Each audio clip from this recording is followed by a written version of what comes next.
بسم الله الرحمن الرحيم. الحمد لله رب العالمين، والصلاة والسلام على سيدنا محمد وعلى آله وصحبه ومن سار على سنته إلى يوم الدين. أيها الأخوة، السلام عليكم ورحمة الله وبركاته. يسعدني أن أبدأ الحلقة بالحديث عن برنامج الهيدروبودي. اليوم سنتحدث عن برنامج الهيدروبودي بعد أن تكلمنا في عدة حلقات عن تهيؤ لهذا البرنامج. ستكون عندي أيضا سأحتاج حاسبة المحاليل أو حاسبة العناصر اللي على الكمبيوتر. هذه على الكمبيوتر، وتوجد عندكم كما شرحنا الحاسبة التي تشتغل على الموبايل، لأنه نحتاجها يعني. الآن أيضا سأستعمل نسخة من برنامج الهيدروبودي. أنا عندي هذا الهيدروبودي. كما قلنا دائما عندما أريد أن أعمل عمل جديد يفضل أنه أضعه في مجلد خاص، يعني أسميه أي اسم كان. يعني مثلا أقول التجربة مثلا واحد مثلا، يعني هذه أخذ منه كوبي وأضعها في داخل المجلد، إما هكذا هنا أقول له لصق، أو بدون ما أفتح، يعني ممكن أقول له هنا، ممكن أعمل هنا لصق. لاحظ جاء البرنامج في هنا. الآن هذه النسخة ما لها علاقة بهذه النسخة، هاي نسخة ثانية. يمين الماوس وأقول له فك الضغط هنا. لازم يكون عندي برنامج فك الضغط. أقول له extract here، يعني فك الضغط هنا. الآن ظهر عندي البرنامج. هذه بعد ما أحتاجها، ممكن أحذفها يعني عادي، ما في مشكلة. طيب الآن عندما أعمل، الآن صار عندي طبعا البرنامج كما قلنا هو بورتبل، يعني ما يحتاج تنصيب انستول أو سيت اب. هنا يعني هذه هي أيقونة البرنامج، أستطيع أن أشغلها من هنا، وممكن أعطيها أيضا اسم. طبعا هاي ظهرت الملفات. عندما نفتح البرنامج ونغلقه تظهر هذه الملفات، ملفات مساعدة، فأستطيع أن أغير هذا الاسم وأسميه كما أريد. يعني مثلا أسميه التجربة الأولى، أسمي الخلطة كذا، خلطة كذا، يعني عادي. الآن أشغل. أول ما أشغل تظهر عندي هذه الواجهة، واجهة الترحيب، ما لي علاقة بها. أبدأ من هنا اللي هي المين بيج. هذه المين بيج هي الواجهة الرئيسية الحقيقية لبرنامج الهيدروبودي. الآن عندي هذه الخانات هي خانات التراكيز المطلوبة للعناصر. النيتروجين عندي نترات، اللي هو يكون الأيون يكون أنيون سالب، وأمونيوم اللي هي على شكل أمونيا اللي هي NH4 الموجبة، يعني هذا أنيون وهذا كاتيون. فالنيتروجين هو على شكلين يعني. وهذا الفسفور طبعا، هذا البوتاسيوم، المغنيسيوم، الكالسيوم، الكبريت، الحديد، المنغنيز، الزنك، البورون، النحاس. طبعا السيليكون يعني بدأ يستعمل في الفترة الأخيرة، ما عندنا الآن سيليكون ما نستخدمه. وعندي الموليبدينم، وهذه إذا كانت موجودة الصوديوم والكلور إذا أردنا أن نضيفها. طبعا الكلور كمية قليلة جدا، وغالبا الماء هو أصلا يحتوي على الكلور، يعني غالبا ما نحتاجه. والصوديوم هو أصلا يعني الماء ربما يحتوي على صوديوم أيضا أكثر مما نحتاجه يعني. فما نستعمل هذه الخانتين الأخيرات، ما نستعملها. وبالنسبة للسيليكون بدأ يعني الاهتمام به مؤخرا، خاصة في بعض النباتات، يعني مثلا الرز، يعني لابد أن يكون هنالك سيليكون، ما نستعمله الآن. يعني سيكون حديثنا عن هذه التراكيز ما عدا السيليكون والصوديوم والكلور. طيب التراكيز هنا طبعا التراكيز المطلوبة تكتب، وهذه النتائج بعدين تظهر. يعني أنا مثلا عندي ماذا أريد، يعني ما هي التراكيز التي أريدها. أنا أريد أن أعمل محلول. المحلول مثلا فيه خلينا نصفر هذه الأرقام، خلينا نصفرها حتى نبدأ من جديد. نضغط على هذا الزر Zero all targets، يعني تصفير جميع الأهداف. يعني الآن صفرناها جميعا. صار يعني ما عندنا. طيب أنا عندي الآن طريقتان، إما أن أكتب الصيغ هنا، يعني مثلا أنا أريد النيتروجين هنا مثلا أريده يكون على شكل نترات 100 وعلى شكل مثلا أمونيا 20. غالبا يعني الحالة الطبيعية أنه تكون النسبة هكذا، يعني تكون 100 إلى 15 أو مثلا يعني إلى 20، يعني هكذا تكون النسبة. يعني تقريبا الأمونيا يكون 20% من النترات غالبا. يعني الفسفور مثلا أريد مثلا 60 مثلا. يعني أستطيع أن أعمل مثلا بدون عناصر صغرى، ممكن أخليها البقية مصفرة إذا كنت أريد أعمل العناصر الصغرى في محلول مستقل. خلينا نأخذ مثال على الام بي كي بدون عناصر صغرى حتى يكون المثال سهل. الآن عندي هذا هو الان نوعين، وهذا البي وهذا الكي. الكي مثلا خلينا نقول أريد 80، مثلا أريد 80 أو 90 خلينا نقول. هكذا أحدد القيم ثم أستمر بالعمل، اللي راح نوضحه الآن. لكن قبل أن أستمر بالعمل أنا الآن كتبت الصيغ، كتبت التراكيز المطلوبة. طبعا هذه التراكيز تكون بالبي بي ام، بارت بير مليون، يعني جزء في المليون أو من المليون. والمقصود بهذا البي بي ام هو البي بي ام الحقيقي اللي هو يشبه المايكروغرام، يعني جزء في المليون. المايكروغرام هو جزء من مليون من الجرام، وليس هو البي بي ام الموجود في أجهزة التي دي اس، لأن أجهزة التي دي اس ما تقيس بي بي ام حقيقي، وإنما تقيس اي سي أو سيمنز، يعني التوصيلية الكهربائية، عن طريق التوصيلية الكهربائية. والحقيقة هذا لا يعطينا قراءة دقيقة وحقيقية، لأنه العناصر تختلف. توصيلية النيتروجين تختلف عن توصيلية الفسفور، تختلف عن توصيلية البوتاسيوم، تختلف يعني. فأنا إذا زيدت ونقصت هنا ما راح يطلع عندي بي بي ام حقيقي، لكن الجهاز التي دي اس يعطيني تصور تقريبي. وهذا طبعا الكلام إذا أردتم الاستزادة منه حتى تعرفون إيش أقصد موجود في فيديوهات سابقة، ولا أريد أن أعيد الشرح الآن. إذن الطريقة الأولى أنا أكتب مباشرة القيم التي أريدها، أو الطريقة الثانية خليني أصفر. الطريقة الثانية هنا، انتبهوا هنا، هذه الآن يقول لك input. الآن يريد أنه إيش؟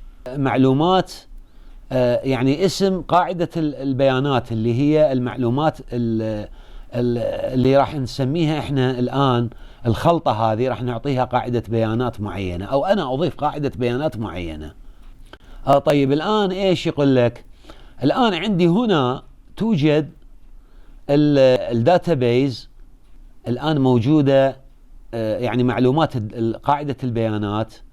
يقول لي اختار قاعدة البيانات. إذن ويوجد سهم. ماذا يوجد سهم؟ يعني ممكن فتحه. لو نلاحظ الآن هنا برنامج الهيدروبودي أعطاني اقتراحات، يعني حسب النباتات مثلا، حسب الخلطات. يعني مثلا لو نلاحظ هنا مثلا الطماطة، هذا نوع من الطماطم مثلا، لنفترض أنه أنا أردت أن أزرع هذا النوع من الطماطم مثلا، أو مثلا هذا النوع، المرحلة الأولى، يعني مراحل. مثلا خلينا نأخذ هذه الطماطم مثلا اللي هي هذه. عندما ضغطت عليها ظهر اسمها هنا، لاحظ. هذا طبعا الشخص اللي هو اقترح هذه من خلال تجارب، يعني هو اقترح أن تكون العناصر حسب رأيه لهذا النوع من الطماطم، لهذه يعني يقول لك من 10 إلى 14 يوم، يعني عمر النبتة، نستعمل هذه الخلطة. اقترح علينا هذه الخلطة. ظهرت هنا تراكيز الخلطة، لاحظ، ليس فيها سيليكون وليس فيها صوديوم ولا فيها كلور. فأعطانا اقتراحات، يعني طبعا استعمل هو نترات فقط النيتروجين، والفسفور استعملوا 40، النبات صغير يعني، والبوتاسيوم استعملوا 200. دائما البوتاسيوم يكون عالي، مع أن البوتاسيوم الحقيقة هو لا يعتبر جزء من النبات، لا يدخل في تكوين النبات، لكنه ضروري جدا، لأنه مثل القلب هو يساعد، وهذا شرحناه سابقا لا أريد إعادة الشرح، هو الذي يسمح بجريان العصارة في داخل النبات ونقل هذه بقية العناصر هذه جميعا، هو الذي يسمح للعناصر بالمرور داخل النبات، فهو ضروري جدا. استعمل المغنيسيوم 20، الكالسيوم 100، والكبريت يعني 53 تقريبا، يعني الحديد استعمل قليل 3، المنغنيز وهكذا يعني، واستعمل النحاس كذا وهكذا يعني. اقترح هذا الاقتراح. لو نلاحظ أنه الآن هذه هي المرحلة الأولى. إذا أنا، وطبعا ممكن بعدين نشرح الخطوة اللاحقة. مثلا أنا ما أردت هذه، مثلا أردت المرحلة الأخرى اللي هي المرحلة الثانية. خلينا ننظر هنا حتى عندما أختار المرحلة الثانية انظروا الأرقام كيف تتغير. الآن سأختار المرحلة الثانية، الصفحة الثانية أو الجزء الثاني أو المرحلة الثانية اللي هي يعني عند فيرست كلستر، يعني أول كلستر، يعني عنقود، أول عنقود للأزهار يظهر على النبتة. يعني الآن صار عندنا بداية إزهار، في المرحلة الأولى كان مجموع خضري، لكن الآن صار عندنا بداية إزهار. لاحظ الآن شوي النبات طبعا صار أكبر. استعمل 130 النيتروجين، أيضا استعمل هو نترات فقط. يعني ممكن أنا رأيي أنه لو استعمل مثلا 110 وهنا استعمل 20 يكون أفضل. على كل حال الفسفور استعمله 55. لاحظ الآن البوتاسيوم صار أكثر، مع العلم أنا أيضا رأيي أنه يكون الفسفور يكون أعلى. لو نرجع إلى الأولى، الستيج الأول، المرحلة الأولى، لاحظ الفسفور 40، يعني هذا كان 130 وهذا كان 55 بالمرحلة الثانية. طبعا نحتاج هنا في هذه الحقيقة نحتاج الفسفور الأكثر في مرحلة الإزهار، وهكذا. عندما ننتقل إلى المرحلة الثالثة سنحتاج عالي البوتاسيوم.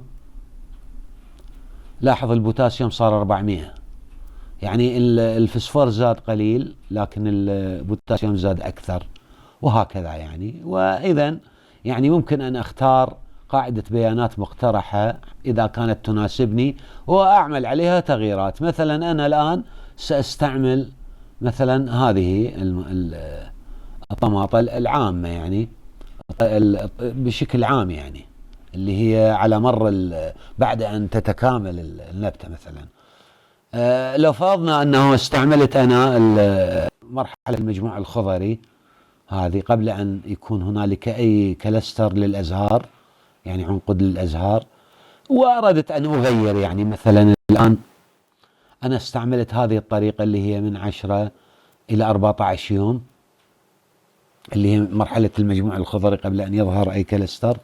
أنا أردت أن أغير، مثلا أجعل هذه 90 وأجعل هذه 10 عادي، يعني حتى يكون عندي أنيون وكاتيون، يعني ما في مشكلة. أغير كما أريد. مثلا إذا أنا رأيت أن البوتاسيوم عالي مثلا أجعله 190، يعني حسب رأيي، حسب تجاربي. مثلا هذا خليه كما هو مثلا على اعتبار، أو مثلا خليه مثلا 50 أو 45 مثلا. شوي النبات جديد لكن أيضا هو يحتاج جذور، يعني هذا يساعدني على الجذور. وهكذا أنظر إلى البقية. الكبريت مثلا حسب رأيي، أغير حسب رأيي. يعني الحديد مثلا، الحديد أنا رأيته قليل 3، أضع مثلا 5 مثلا. طيب أيضا لو تلاحظون الآن أنا عندي هذه هنا، طبعا عندي أكسجين، يوجد هيدروجين هنا ويوجد أكسجين هنا، لكن ما الآن. طبعا هذا كلام إن شاء الله لدي حديث عنه مطول في المستقبل، لأنه عندي مفارقة غريبة جدا لا أريد أن أدخل فيها الآن. لكن خلاصة المداخلة أنه أنا أرى أنه الوزن يختلف. يعني هذا يحتوي على نيتروجين كنسبة، يعني كيلو من هذا يحتوي على نيتروجين أكثر من هذا بتقريبا 3 مرات أو أكثر حسب رأيي يعني. لكن هذا الكلام الآن نتركه. لأنه يحتاج إلى نقاش كثير. هو الحسابات والمتخصصين وأي واحد تكلمت معه حتى أساتذة وجامعات يقولون نفس النيتروجين. أنا رأيي أنه لا، مو نفسه. على كل حال خلينا نجاريهم ونقول أنه نفس النيتروجين. يعني إذا وضعت يعني مثلا هنا كان 100، أنا وضعت 10 هنا، يعني أو مثلا يعني هو نفس الوزن ونفس التركيز حسب الكلام العام. طيب بعد أن حددت العناصر، لو نلاحظ أنه الآن عندي هنا P، ما قال أكسيد الفسفور، يعني ما قال P، يعني هو فسفور. وطبعا لا يصح أن نضع فسفور يعني هكذا كعنصر هو فسفور نضعه في النبات أو في الماء، لا يذهب في الماء أصلا. يعني هنا مثلا عندما استعمل البوتاسيوم، يعني أو مثلا عندما استعمل حديد، يعني قطعة حديد أو برادة حديد وأضعها في المحلول ما تذوب يعني. لكن إيش هذا المتاح. يعني هو نحن عندما ندخله ما ندخله كفسفور وكبوتاسيوم ومغنيسيوم وكالسيوم صلب يعني وحديد صلب وكذا، يعني مواد صلبة يعني مواد ذائبة في الماء. لا، نحن سنستعملها على شكل أملاح مناسبة، لكن هي تحتوي على هذا التركيز. بعد أن تذوب في الماء تعطي ما يعادل، يعني مثلا عندما نقول أكسيد الفسفور، شرحنا هذا في الفيديوهات السابقة، بعد أن نقول أكسيد الفسفور نحن ماذا فعلنا؟ طرحنا منه الأكسجين. أكسيد الفسفور يعني أكسجين وفسفور، طرحنا منه الأكسجين وبقي عندنا الفسفور فقط، فكتبنا قيمة الفسفور هنا يعني بعد أن خلصناه من الأكسجين. يعني نحن نقول للبرنامج نريد منك أنه عندما نعطيه أسمدة أن يطرح منها الزائد، يعني يطرح منها الأكسجين، يطرح منها الهيدروجين، ويعطينا فقط العنصر المتاح الحقيقي. هكذا يعني هو يقوم بهذه العملية. نحن قمنا بها يدويا واستعملنا الحاسبة هنا عندما قلنا مثلا، يعني مثلا الآن عندما أقول لنفترض أنا أردت أن أحسب هذه الصيغة، يعني طيب عندما أحسب الصيغة يقول لي الآن عندك 3 ذرات أكسجين. يعني مثلا عندي صيغة أخرى الآن يقول لي عندك الأكسجين هو 56%، وعندك الفسفور هو 43.64. يعني هذا 43.64 هو الذي سيكون الناتج هنا. يعني يحسبوا بهذه الطريقة بحيث يطلع الناتج. طيب الآن يعني اعتمادا عليه يطلع لي هذا 45. طيب إذا الآن أنا إيش أعمل؟ الآن إذا أنا وضعت، الآن نحن نتكلم الآن فقط عن مسألة كيف نحدد التراكيز. هذه التراكيز بالبي بي ام حسب طلبي أنا، يعني حسب طلبي أنا أريد أن يكون المحلول هو 90 10 45 هكذا. يعني طبعا البرنامج الهيدروبودي عنده طريقتان. طريقة الإضافة المباشرة اللي هو إيش يقول لك دايركت أديشن، يعني إضافة مباشرة. الإضافة المباشرة يعني ما أعمل محلول مركز، محلول A و B يعني كما تعودنا هنا، وإنما محلول مخفف جاهز للسقي. يعني أتي بمثلا 100 لتر ماء وأضع فيها العناصر كلها، يعني بحيث يصير عندي هذه التراكيز متحققة، وهذا أسقي به مباشرة ما أخففه، هو مخفف. والطريقة الثانية لا، هنا يعني اختار أي وبي. فإذا اختارت أي وبي البرنامج يستعمل الكالسيوم والحديد في محلول يسميه محلول A، والام بي كي وجماعته البقية والصغرى وهذا المغنيسيوم وكذا يجعلها في محلول يسميه B، عكس بعض الشركات مثل شركة يارا، ويعني يشبه شركة نبتة مثلا عندنا في بعض الدول. فإذا هو هكذا، يعني خلي في بالنا أنه عندما يقول A و B، الأي هو الكالسيوم والحديد، والبي هو بقية العناصر. طيب خلينا الآن نرجع إلى دايركت أديشن. إذا نحن يعني الآن نتكلم عن دايركت أديشن وليس عن المحلول A و B. طيب الآن هنا كم لتر؟ طبعا وحدة القياس باللتر أو بالجالونز يعني أو بوحدات حسب الدول. يعني نحن عندنا نستعمل اللتر.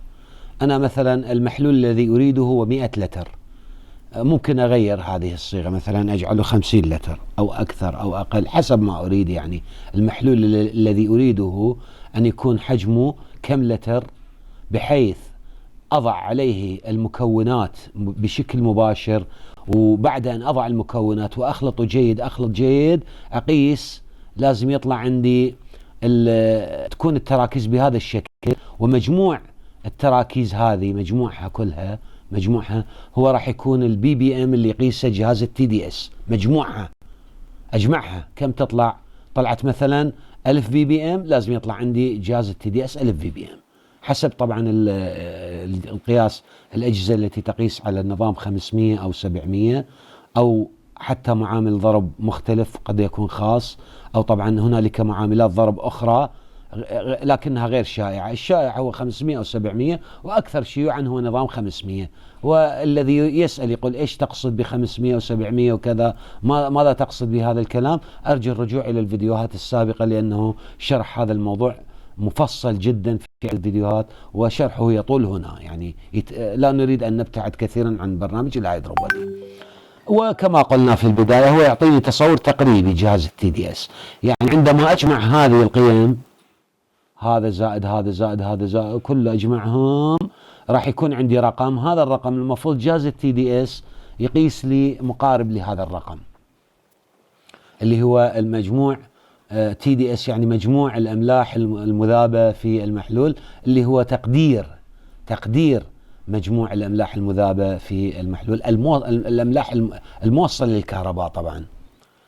وهي كلها موصلة للكهرباء، يعني كلها موصلة، لكن تختلف من عنصر إلى عنصر.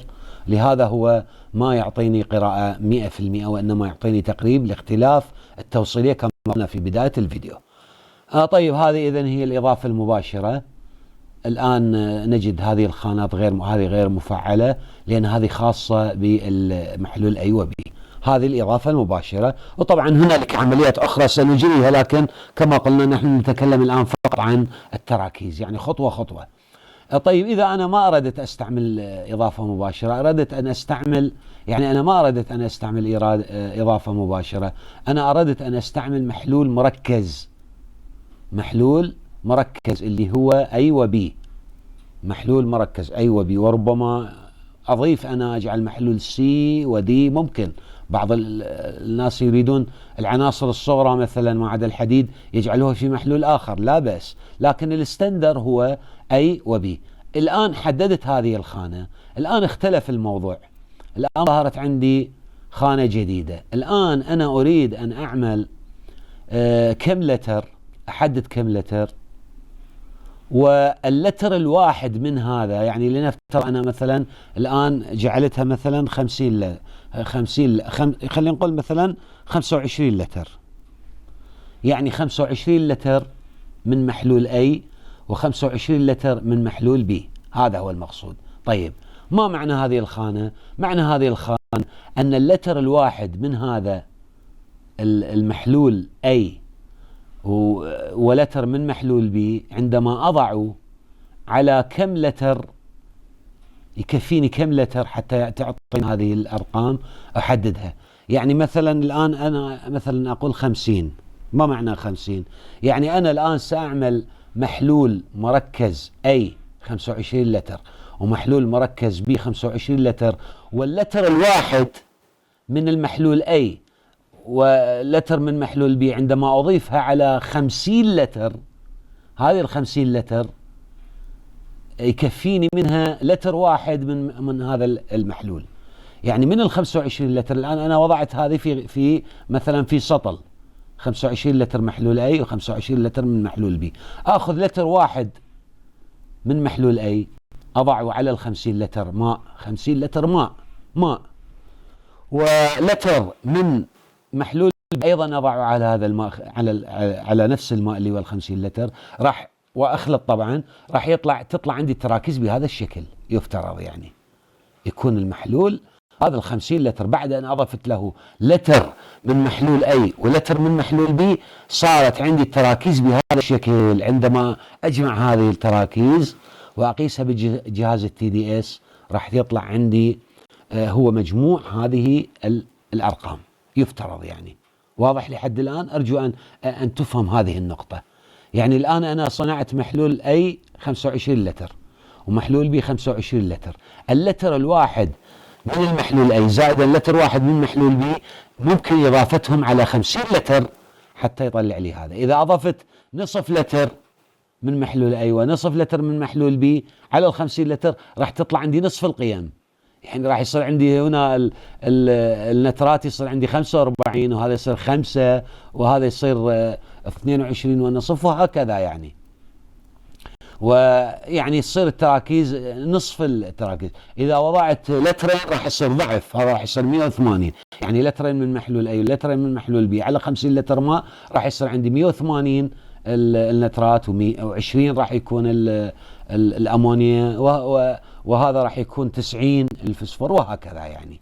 إذا واضح الآن هذه المسألة، لأن هذه مسألة مهمة. هاي شوي هنا يعني كثير من الذين يعملون في برنامج الهيدروبودي يتوهون في هذه المسألة، يقول لك إيش هذا وهذا.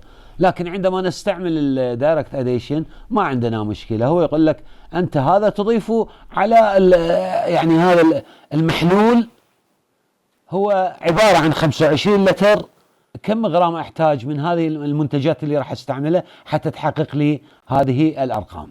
وهذا ما سيتضح في الشرح القادم. يعني الآن فقط نحن نتكلم عن مسألة التراكيز، يعني صفحة المين بيج كيف نتصرف بها. طيب الآن نحن كتبنا هذه القيم. الحقيقة نحن أخذناها من هذا الاقتراح، أخذناها من هنا يعني كما تذكرون، وأجرينا عليها بعض التغييرات. يعني مثلا أنا رأيت هذه مثلا أردت أن شوي شفتها قليلة مثلا يعني قلت 25. الحديد زيدناه كان 3 جعلناه 5 وهكذا يعني حسب رأيي. مثلا رأيت أنه الكبريت 53 جعلته 60. يعني الآن صارت عندي تغييرات. فماذا أفعل الآن؟ راح أكتب هنا تسمية جديدة. مثلا أقول كمال مثلا 1، أي تسمية يعني تسمية مناسبة، أو الطماطم في مرحلة كذا، أو الخيار في كذا. يعني أكتب هنا. وماذا أفعل؟ أضغط على add formulation to database، يعني إضافة هذه المعلومات وإلى قاعدة بيانات. هي الحقيقة إيش؟ قاعدة بيانات جديدة. الآن يقول لي هذه راح تنضاف باسم كمال 1. نعم، قل له نعم. طيب الآن عندما أفتح راح أجد على حسب تسلسل الحروف الأبجدية راح أجد هذا موجود هنا. هذه قاعدة بيانات. يعني إذا أنا بالمستقبل مثلا الآن أنا أغلقت البرنامج وجئت في اليوم الثاني وشغلته في وقت آخر شغلته، أنا الآن طبعا هو يفتح لي آخر قاعدة بيانات كنت أنا فاتحها يعني. بس لو فرضنا أنا مثلا اشتغلت على قاعدة بيانات أخرى مثلا وأغلقت، فتحت مرة أخرى، لاحظ الآن هو أخذ آخر قاعدة بيانات أنا كنت فاتحها. طيب الآن أنا أريد أن أرجع إلى قاعدة بيانات اللي أنا أضفتها. أختار هذا الآن حرف الكي، GHIJK. الآن هذا الكي كمال. الآن رجعت عندي قاعدة البيانات كما هي، يعني كما هو محددة. فهذه قاعدة بيانات يمكن أن أعمل عليها تغيير، يمكن أن أعمل قاعدة بيانات جديدة، ويمكن أن أعمل عليها إيش اللي هي ديليت، أحذفها يعني، ممكن أحذفها وهكذا يعني. طبعا هذا الرقم سيبقى موجود كما هو إلى أن أغيره يعني أنا عندما ذهبت إلى قاعدة بيانات أخرى مثلا جعلت 50. لو نلاحظ أنا الآن عندما يعني أغلق البرنامج وأفتحه من جديد، راح يظهر عندي 50. فعندما أذهب إلى كمال، إلى قاعدة البيانات الجديدة، ما راح يصير 25، يعني ما يحفظ عند عملية حفظ قاعدة البيانات، ما يحفظ هذه الأرقام، لا هذا ولا هذا. لهذا لازم كل ما أفتح أغيرها من جديد، يعني أرجع أكتب 25. خلوا في بالكم هذه النقطة، يعني أنه ما يحفظ آخر قاعدة بيانات فتحتها، يغير هذه فقط، لكن هذه ما يغيرها. لازم أنا كل مرة كل ما أريد أعمل أرجع مرة ثانية أحدد الرقم من جديد. إذا كنت أنا مستعمل A و B أيضا هنا أرجع أحددها من جديد. واضح؟ لا يحفظها، يعني لا تتم عملية الحفظ، وإنما تتم عملية حفظ هنا لهذين الرقمين لآخر قاعدة بيانات أنا فتحتها. فإذا ذهبت إلى قاعدة بيانات أخرى ما تتغير، يعني مثلا أنا الآن عندي 25 ب50، أنا سأختار قاعدة بيانات أخرى بقت 25 ب50 ما تغيرت. لاحظ ما يحفظ، يعني ما يحفظها. لازم أقوم بتغيير هذه الأرقام في كل مرة. أرجو الانتباه إلى هذه الملاحظة، لأنه تحدث خلل كبير إذا لم ننتبه إليها. يعني واضح الآن إخواني؟ هذا إن شاء الله هذا هو الدرس الأول العملي التطبيقي في استعمال برنامج الهيدروبودي. تحدثنا عن قاعدة بيانات تراكيز العناصر. تراكيز العناصر هذه تسمى تراكيز العناصر، الهدف اللي هو بالبي بي ام. هنا نكتبها أو نختارها من خلال قاعدة بيانات سابقة موجودة في داخل برنامج الهيدروبودي أو نحن أضفناها. نضيفها هنا، ثم نحدد اللترات ونحدد نوع المحلول، هل هو إضافة مباشرة أم هو محلول A و B، وننتقل بعد ذلك إلى المرحلة الثانية، يعني من عملية إنتاج المحلول المغذي. وهذا سيكون إن شاء الله هو درسنا القادم. أي سؤال فيما يتعلق بهذا الموضوع أنا حاضر إن شاء الله، أو أي إضافة ممكن تكون هناك إضافات مفيدة نستفيد منها، أنا حاضر إن شاء الله. هذه هنا يقول لك set current volume default، يعني هذا يمكن أن يكون القياس الرئيسي. لو تلاحظون الآن هو يعني أخذوا الديفولت، يعني اعتبره هو الديفولت. يعني حتى لو أنا مثلا لنفترض أنه أنا حذفت، لاحظ هذه الديفولت، هذه ديفولت هي قاعدة بيانات، يعني هي واحدة من قاعدة البيانات. يعني إذا أردت مثلا أنه اعتبره هو الديفولت اللي هي الموجود في أي يوم من الأيام، أردت أن أقول له ارجع للديفولت، يرجع للديفولت. وكأنها مثل ما قلنا تسمية كمال، يعني لكن هو وضع لها زر هنا، زر يعني خاص، بدل ما أنا يعني أنتقل مثلا يعني أقول كمال أو أسميها تسمية، جعلها هي الديفولت. يعني هذه ليست مهمة الحقيقة. إن شاء الله ألتقي بكم في الفيديو القادم، وأنا سعيد بالإجابة عن أي سؤال أو مداخلة أو ملاحظة. والسلام عليكم ورحمة الله وبركاته.